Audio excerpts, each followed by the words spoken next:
Hey guys, what's up? Sora here. Happy New Year, first and foremost. 2017 is upon us, Season 2 is upon us, and I know that Season 2 dropped about 2 weeks ago now, but I didn't want to make this video way too haphazardly, way too early, kinda overreact to a lot of the changes. A lot of players tend to do that. I wanted to give you guys the best information possible after the things have calmed down a little bit. So today I'm going to discuss Karin specifically, but it's going to include a lot of the system changes that revolve around her. Whenever patch notes drop, whenever a game gets updated, you have to realize that a character isn't in a vacuum. The character is changing alongside every other character and the whole game engine as a whole. So let's get to it. Where does Karin lie in Season 2? Well, no one knows. And most people have been saying that she's stayed the same, really. I think that's pretty much code for saying we don't know yet. And that's because mathematically and on paper, as I'm going to put it, she got nerfed as a character. A lot of her frame data were edging towards being negative, although nothing too drastic. But then she got buffed as far as system changes are concerned, and I'm going to go through all of that later on. And then there's also the case of other characters versus Karin. Other characters got buffed way more, like Laura on the screen right here. She got really buffed. But then they weren't really as good as before, so no one really knows where they lie in the tier list now. So people have gotten around to calling her the same. I'm not going to say that. I think that Karin is now a fundamentally different character. Capcom really decided to take her one direction in an extreme.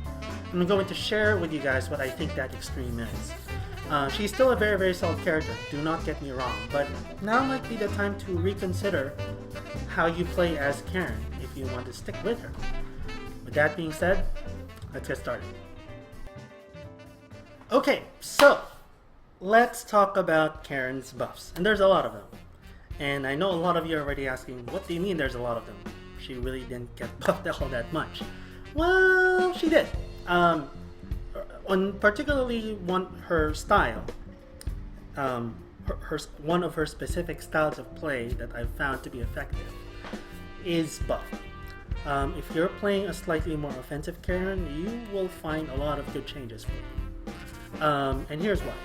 So her first buff comes not from directly to Karin, but because of the system. Of course, I'm talking about the whole Gray Life nerf, as well as the EX Invincible DP, or the non-EX Invincible DP nerf. The DP nerf is easy to understand, because she's one of the few characters that still has an EX DP that is invincible, and every other character that did have non-EX Invincible DPs lost them. She's now among the premium characters that do have Dragon Punches. And even though it's a risky option, that's still important to have. Because people still have to respect it. People still have to respect that you have one bar, and you might wake up and just DP. You might wake up and just do that between strings and all that good stuff. Now, this DP itself, as a side note, this DP did get nerfed in terms of invincibility, but did get buffed in terms of invincibility. They made it slightly more invincible all throughout the startup, but at the cost of this now ending in standing. So every character, despite what the animation just told you, every character can punish that with high moves now. Like Vega, I know Vega had the problem, Cammy had the problem, kinda. Chun-Li kinda had the problem, so now everyone can punish it equally. The bigger change is the Gray Life. So if I put Laura to guard everything,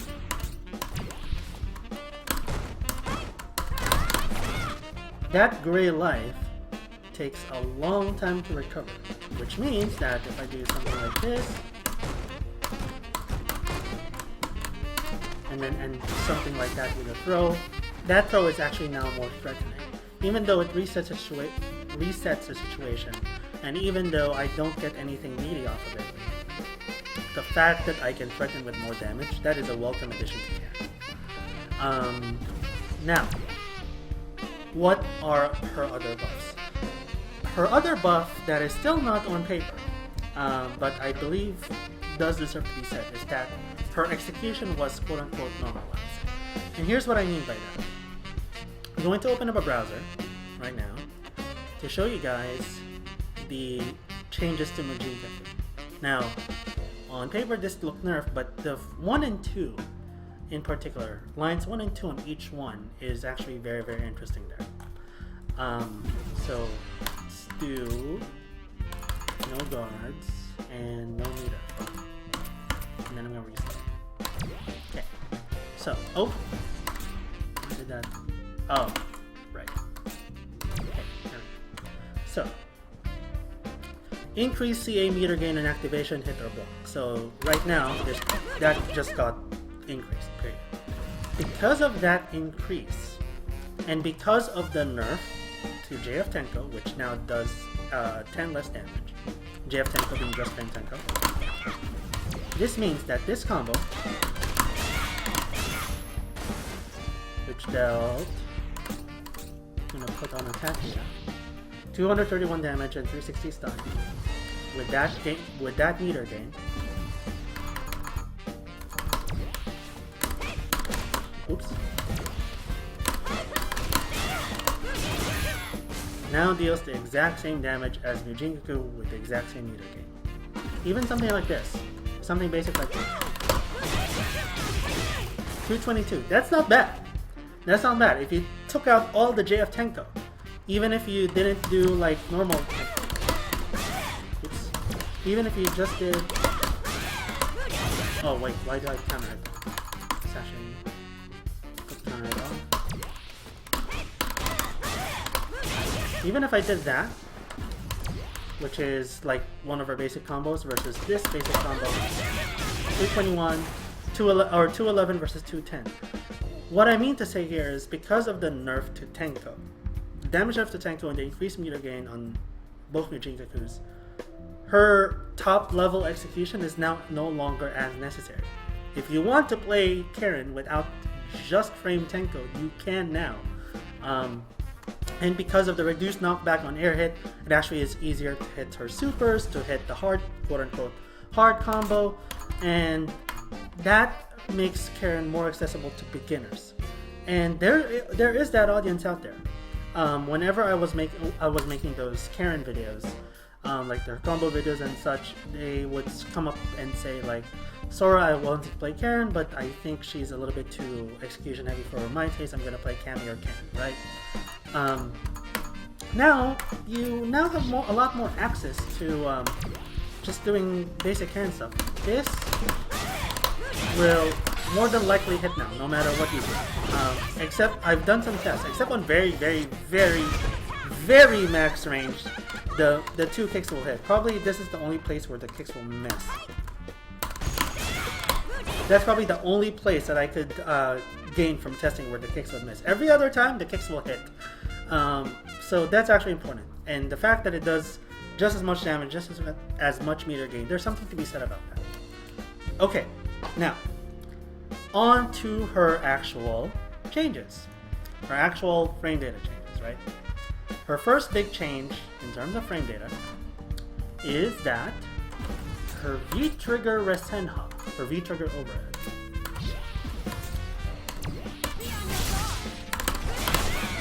is now safe on block. It is now -2.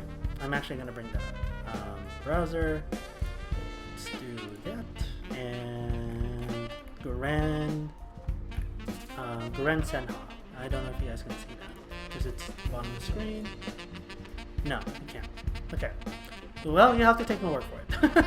Guren Senha, which is the overhead of V-trigger, is now -2 on block. This means a few good things. First and foremost, let's get it out of the way. It's not suddenly that you can go for that option every time. You can still jab out of that option. It's the same properties in terms of startup, it's just -2 on block.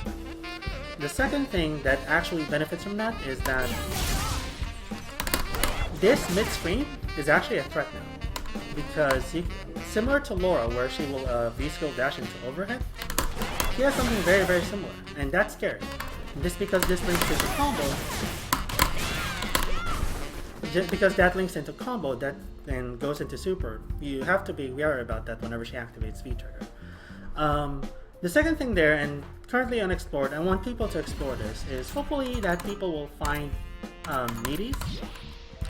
So, meaties like... let's try this. Meaties like that. Obviously not a meaty, because that was done a little bit too late, but if people can come up with a meaty where it ends on the very, very last active frame, because I believe it's active for quite a while, that second hit. You hit on the last active frame of that where you actually end up being plus on wake up. There's something to be said there. So for you budding Karin lab monsters out there, I haven't found them yet, maybe you can help me find them.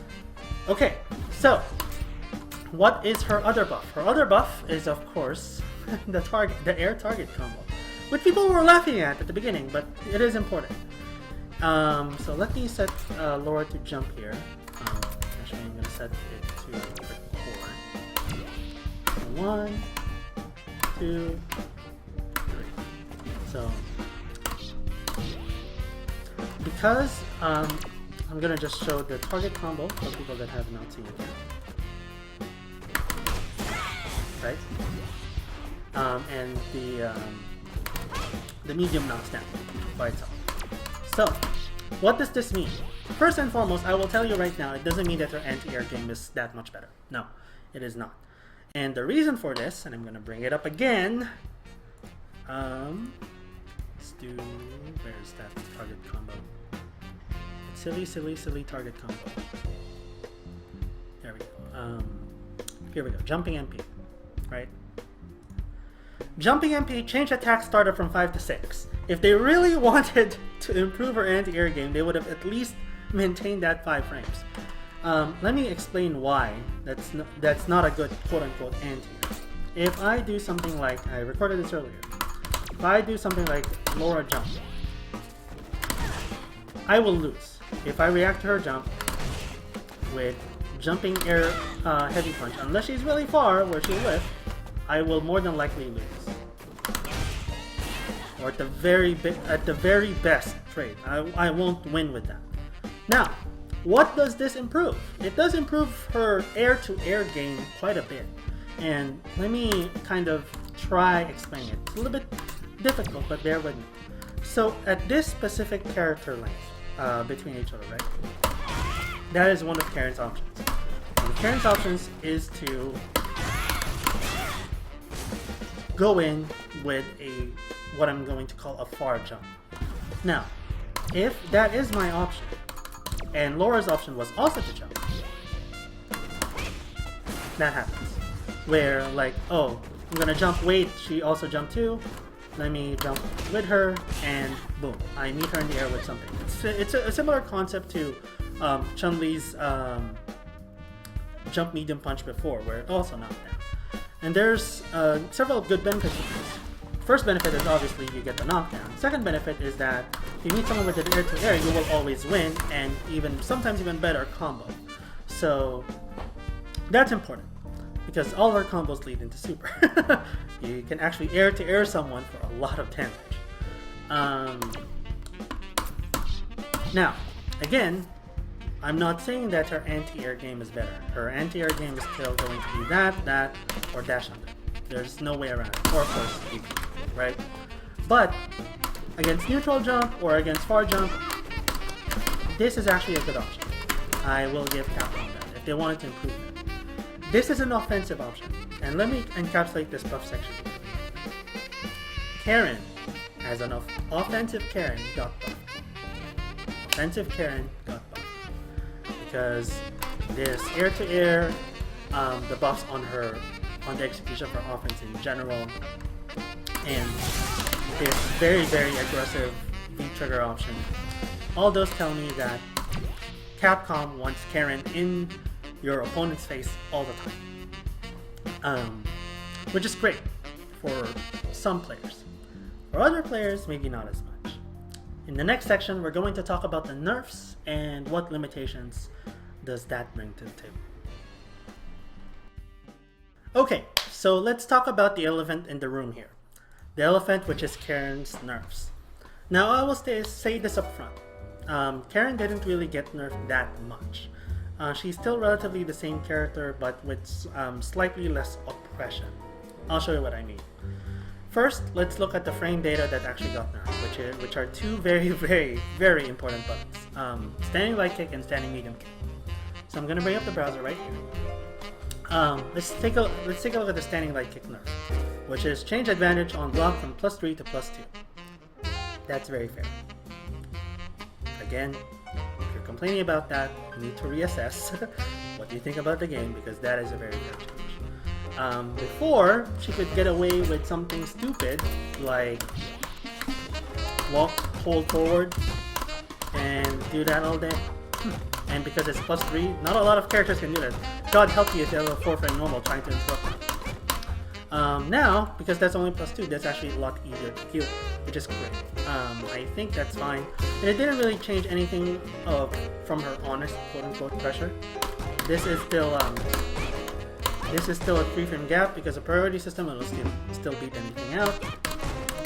And that will still beat anything out, right? So she didn't really lose anything frame trap wise. It's just that this is no longer as stupid, like walking forward and lighting kick off, right? Okay, now her bigger nerf, which will actually affect some of you guys out there, is this is now -2 on block. Now, I get why Capcom did this. I did get why Capcom did this. It's because this is straight up oppressive against some characters. Let's talk about Laura, for example. If I was at this range, and I don't see how Laura could have pressed buttons in this exact range in Season 1. Because she really couldn't deal with this. Even if she blocked this, it would just reset the situation because it was 0. Her only option was to either, again, do an unsafe dash in or an unsafe jump. Or whiff punish, but then that opens her up to being dashed in on. So things didn't really look good for Laura. Now, it's only -2 now, so it's still safe. But Karin has to respect a lot more options from a lot more other characters after getting blocked. Now, here's the bigger nerf. Number 3, which is delayed activation by 3 frame on V trigger. It's actually very, very important. Because that means that this no longer counts, which is sad. That no longer comboing means very, very unfortunate things. So if I'm in a corner, for example, I can't just fish for that. Like my biggest fish right now is this. That's my...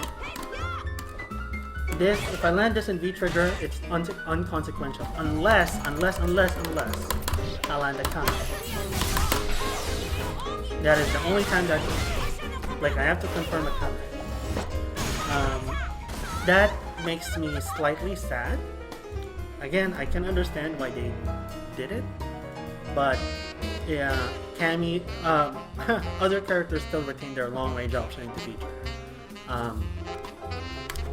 As a note, I didn't talk about this in the buff section, but as a note,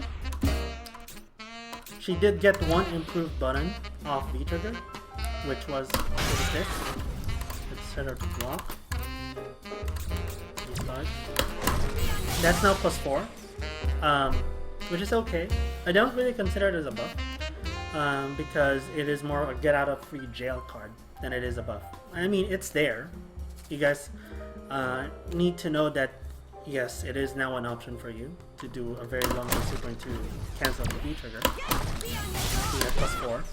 But I would rather this linking to super, to be totally honest with you. I would rather that linking to super than the sweep. But that's just me. Okay, so moving forward, her other big nerf is that her damage got normalized across the board. So I'm gonna bring up the browser again, but let me scroll to where I want to go. Let's see. Pretty much her standing, her heavy punches. Her heavy punches and some of her medium kicks got reduced, or heavy kicks got reduced damage. So let's start there. I'm gonna bring up the browser. Okay. So I didn't start a standing. One starter standing HP. There we go. This now does 80 damage rather than 90. So pretty much universally, except for I think the medium punches. I don't think the medium punches got nerfed in damage. No, they did not. But the standing heavy punches got nerfed in damage, and the standing heavy kick and the crouching heavy kick got reduced in damage. Jumping medium punch got reduced in damage. Long story short, a lot of her combo starters got reduced in damage. That's important because this, as you guys may have seen Mago doing at the end of Season 1, this is a good footsie tool because it does slide her move slightly forward, and she has all the time in the world to do command dash in to confirm. It's one of her easiest confirms. Some people even use it as a shimmy. That's probably her biggest loss in terms of damage. To note, this still does 90 damage, so you can her max damage combo right now is actually something like it's something like that. That still did the same damage as it did Season 1. Now, but you can't do it this way, or that doesn't do as much damage. Here's what they did as far as nerfing damage. The damage that they nerfed ended up buffing a lot of the enders on her combos. EX Orochi is one of the enders that were buffed. So increased damage from 100 to 120, as you guys see there. And then all her V-trigger enders. So Gurenken was reduced damage from 80 to 60, reduced stun. But Hosho, which is the elbow, Kusabi, which is the, I believe, just the straight up ender, the 3 punches. I did this. I believe that's Kusabi. And her other enders ended up with increased damage. So what does this mean? If the starter decreased in damage, and the enders increase in damage, that means an overall slight nerf in terms of damage. So let's take something like this for example.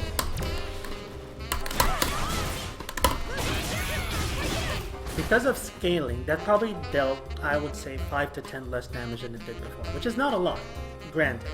But they didn't want to nerf Karin's damage to the ground. They just wanted to kind of make combos better, but make her poking game less effective.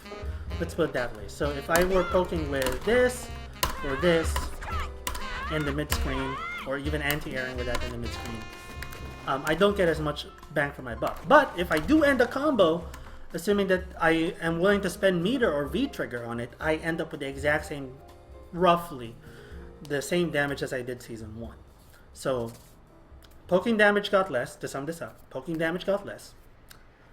Non-meter damage is still good, but was decreased because of the EX Tenko, or the JF Tenko nerf. And her EX spending meter with her actually nets her better damage now. Or spending V trigger, or spending EX, meter on EX Orochi. Now, what this all encapsulates on is damage normalization. I think Capcom decided that Karin just did way too much damage for very, very little effort. Let's actually make her finish combo spend a little bit of meter in order to gain the damage that she did back in Season 1, which is great. But that in itself introduces some problems, right? Her biggest nerf, in my opinion, is that she is now overly reliant on V-trigger. If you guys saw from the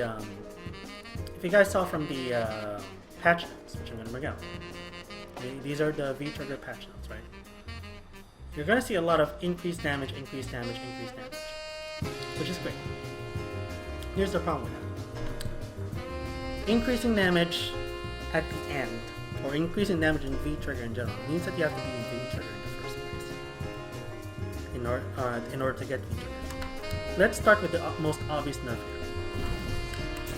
If I do not have V-gauge, I do not have critical. if I did this in Season 1, this would build meter and V gauge. Season 2, it only does V gauge. So therein lies that problem. If you were trying to play for V trigger right now, you would actually end up sacrificing critical gauge build. Now that's not necessarily a bad thing all around. Like, you now have a lot more meter management to worry about. If you use this full screen, you're not going to get any critical gauge, which means that you can't actually do like V skill, V trigger cancel into super as effectively as before. And that meter does add up a lot. Granted, you still gain a lot out of hitting this. You get like 1/5 meter of uncharged and 1/3 meter full charge. But still, the fact that you have to sacrifice something means that if you aggressively go for V-trigger, that's going to cost you. Here's the second part. If you have V-trigger, or if you're playing for V-trigger, you're not playing for V-reversal. And this is why I made that comment earlier, saying that offensive Karin got buffed, some other forms of Karin got nerfed. Defensive Karin is one, unfortunately. Because of her over-reliance on V-trigger to get her increased damage, if you want to play to her strengths, she now has a much more glaring weakness deficiency, which is that she's reliant on meter. She still has the very, very same reliance on meter. If not, right now she's even more reliant on critical gauge because she needs that for damage. But playing for V-trigger means that you can no longer V-reversal as many times as before, while still having the option for V-trigger. Justin made a comment before, back in Season 1, where he would be able to gain effectively 4 bars of V-trigger because he would use V-skill so much in the neutral. Now, you can still do that, but you won't gain as much critical gauge. And if you were just building normal critical gauge meter, you're probably going to end up with 2, 2.5, maybe 3 if you're really efficient V-trigger bars. Which means that if you only have 3 bars, you only have 1 V reversal on the round at best. At worst, you don't even get to use V-trigger at all. So, with her V reversal already being nerfed, and that was nerfed across the board, I didn't want to talk about too many like minute nerfs and buffs here, just what I felt were the key ones. But with V reversal knocking full screen now, she no longer gets a meeting, and also her V reversal now being more intensive in terms of resources, in terms of sacrificing resources for her game plan. It's no longer efficient as efficient or as effective to play defensively with Karin. Mobility, sure, definitely dash in and out, that's still there. That really didn't get changed all that much. She's still very much queen in terms of that. But in terms of blocking, in terms of playing defensively, in terms of down backing, you will have to work to keep characters out. And against some characters in this season, that is next to impossible. In the next section, I'm going to talk about my overall thoughts on how Karin is now, and why I think you may want to consider alternative characters at this point. Catch you guys in the next part. Okay, so let's answer the $1 million question. Should you still play Karin? Should you consider another character? Is Karin trash now? Is it not worth playing Karin anymore? Short answer, no, she's still solid. She's still a very, very solid character. Yes, you should still play her. Long answer, she's still effective at what she wants to do. She didn't really change from Season 1 in terms of her overall game plan, offensively at least. Offensively, she didn't really change all that much. She still has one of the best meterless damage out there. Yes, this did get nerfed, but 10 damage, she just needs to hit you probably with one more poke than normal, because that deals 50 or 60. So she probably just needs to hit you with one more medium punch, more than any other round. That's probably the worst you're gonna get from that change. Her damage was normalized, not nerfed. Now, because of that, Karin is still a solid character, but I do think that she will now have a lot more slightly bad matchups. And here's what I mean. In Season 1, Karin's only bad matchup unequivocally was Chun-Li. Chun-Li was 6 to 4. There might have been some 5.5s there, but like that matchup felt really, really bad. Chun-Li. Season 2, I don't think she has anyone at 6-4, but she's going to have a lot of 5.5s, a lot more than Season 1. That's my prediction. And among those characters she's going to have 5.5s against are Balrog, Cammy, Laura, and Urian. And I'm going to explain a little bit on why. Balrog and Cammy are for the relatively the same reasons. Balrog is more effective offensively, just in terms of raw damage output. Yes, he has shorter range technically, but he has a much better way to get in with the dash straights and the dash lows. And his crouching medium kick now being a true low means that, imagine Laura was low for a second. At this range, I had to be blocking low. Versus before, it was only at this range that I had to be blocking, because I could just option select the block at this range, where crouching medium kick would hit. Now, I actually have to be very, very careful at this range. Cammy is now slightly more effective in footsies, in grounded footsies. Yes, she did lose dive kick for the most part, but what she lost in dive kick, she gained in standing medium punch and standing medium kick. And I'm actually going to show you those two buffs in particular. Let's put up the browser. Okay, so standing medium kick, change advantage to block from +2 to +3. That is ridiculous. And also, somewhat reduced pushback on hit means that it's much easier to combo off on. Even on top of that, her standing medium kick was changed from 9 to 8. And yes, that is 1 frame slower still than this, but here's the kicker.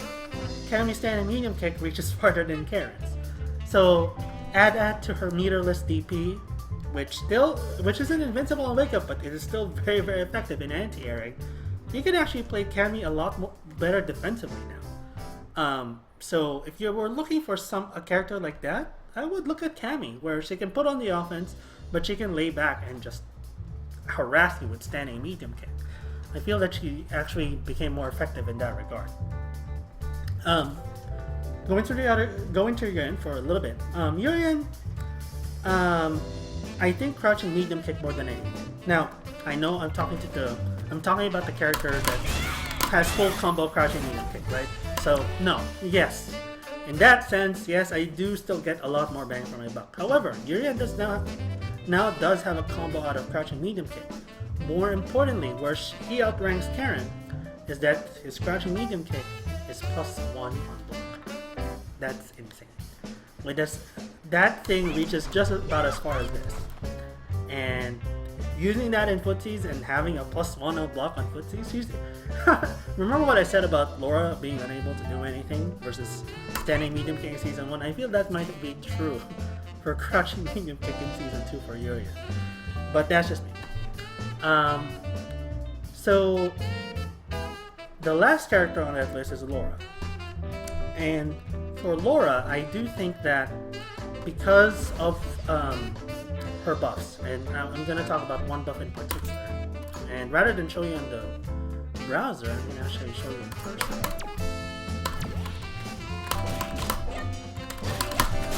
That being a combo, a natural combo, is very, very, very scary.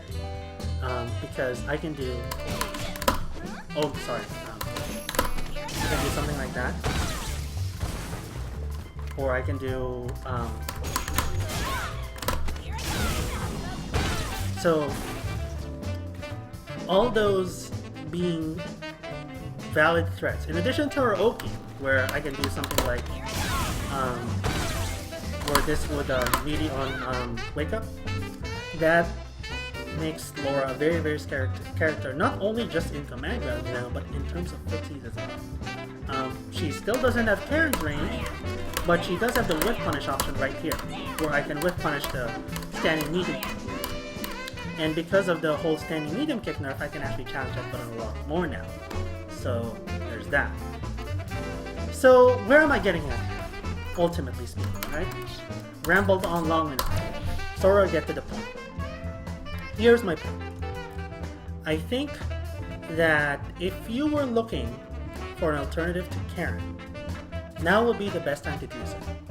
And it's not because that Karin is suddenly not viable, but it's because she didn't really change.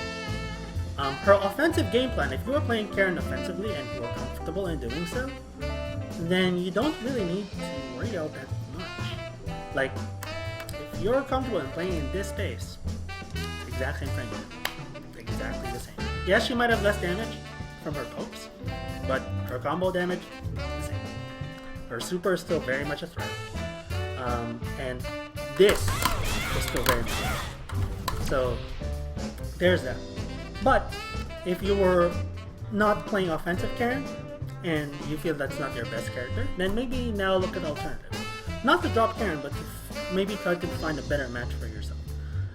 I would recommend Karin. If you're playing defensive, if you're playing a defensive Karin, a more footsies Karin, I would recommend at least looking at Cammy, because her footsies, her grounded footsies are amazing.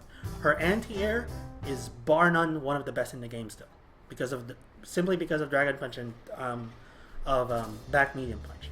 You should definitely be looking at Cammy. Now, if you were looking for another character entirely, now would also be the best time to do so. Because again, Karin didn't change, can look into characters that would cover Karin's weaknesses as a whole. And that character, for me, is the character you're staring at the screen right now. That's Laura. Season 2, I will be very much heavily exploring into playing Laura as a second character. And that's not just because she's the flavor of the month. It's because the bad matchup that I just said, Balrog and Yuri in particular, guess who gives them trouble? Or who could figuratively give them trouble? Laura. Laura can whiff punish Karin's long or Yurian's long recovery normals. Balrog, Laura absolutely destroys Balrog on wake up. So those two reasons alone gave me enough reason to pretty much consider Laura as a serious contender for in Season 2, especially as a sub for Karin. I do think that Karin will still be my main, but Laura's getting up there. I haven't played with her too much yet, but the following on in this channel, that'll be Laura. So we'll see what happens there. And I recommend the same thing to you guys. If you guys just wanted to figure out a whole with a character that can cover for Karin's weaknesses, or even just try another character, absolutely, do that right now. Karin didn't change, now is the best time. Especially before season 2 of the CPT starts. Now is absolutely the best time to try to figure out a character that might work for you. With all that being said, thank you guys for watching. No, I am not dropping Karin. Yes, you will be seeing a lot more Laura in the channel in the near future. And cheers to 2017. It's going to be a great year for all of us. This has been Sora. Catch you guys later. Peace.